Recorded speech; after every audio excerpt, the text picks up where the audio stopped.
analysis to find I0 if IS is 2 milliamps. So what I did was I started looking and labeling my nodes. And so I went here first, and I said, okay, well, I'll call that V1.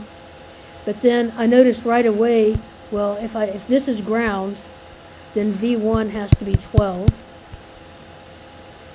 And then I called this one just V, and didn't have anything special. Well, no, actually, I can say V equals Vx, because this is ground and this is 0, and the other side of this resistor is Vx, so V is Vx.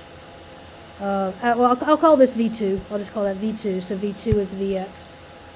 And I'll call this one V3, but I see that V3 is, since this is ground and this dependent voltage source has the value of 2Vx and it's on the negative side, V3 has to equal negative 2Vx. So I will write my node equation from,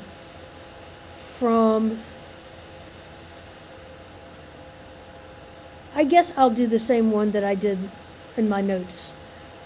We only need one because we already have a relationship between all of these.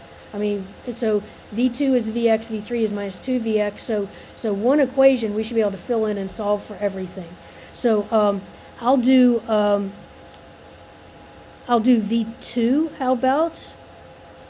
Okay, so V2 minus V1 over 2 kiloohms. So that's this current. So when you do nodal analysis, you start at a node, and so if this is VA, and I go out to all the nodes that it's connected to. And then I would do VA minus VB over R1 plus VA minus, say, VC over R2 plus VA minus VD over R3. So I just get the currents coming out in every direction. So V2 minus V1 over 2 kiloohms plus V2 minus V3 over 1 kiloohm plus V2 minus 0, because on the other side of this one is 0, over 1 kiloohm has to equal 0. Now I'll just plug in the things I already know. Actually, I will first multiply through by 2 kiloohms. So this will become V2 minus V1. I'll multiply both of these by 2, plus 2V2 minus 2V3 plus 2V2 equals 0. Or 135V2 minus V1 minus 2V3 equals 0. So V2 was Vx, so 5 times Vx minus V1 was 12, minus V3 was 2Vx, so minus 2 times minus 2Vx equals 0. Or 5Vx plus 4Vx equals 12. 9Vx equals 12. Vx equals 12 over 9, or 4/3 volts. So, and what are we supposed to find? We're supposed to be finding I0. Okay, so if we look at I0, the top of it was V2, which was Vx, which is 4/3 volts.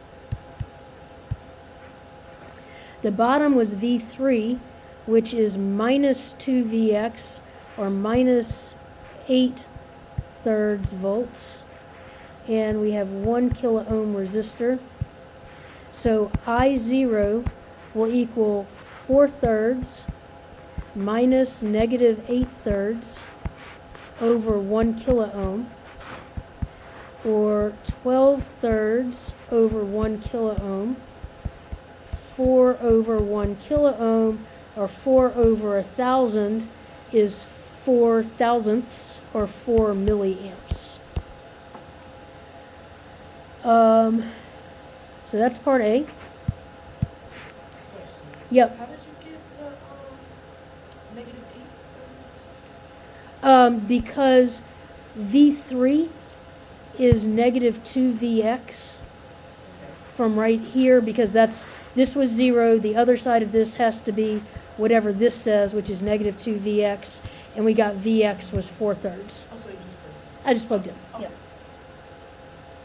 Yeah, this problem is actually just a lot of plugging in if you see to do it. So, and then with part B says find I0 if IS is 4 milliamps. So I got to this point and I'm like, well, wait a minute. Well, how does that change anything? And I went back and it said, oh, well, part A said IS was 2 milliamps, but I didn't use that. I never used it. I didn't need to. And since it never got used, it means that I0 doesn't depend on it at all. So what is I0 if IS is 4 milliamps? I0 is still 4 milliamps.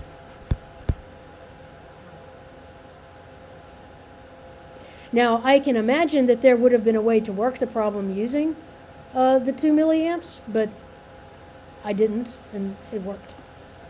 Okay, so let me stop this one. Any other questions? Let me stop.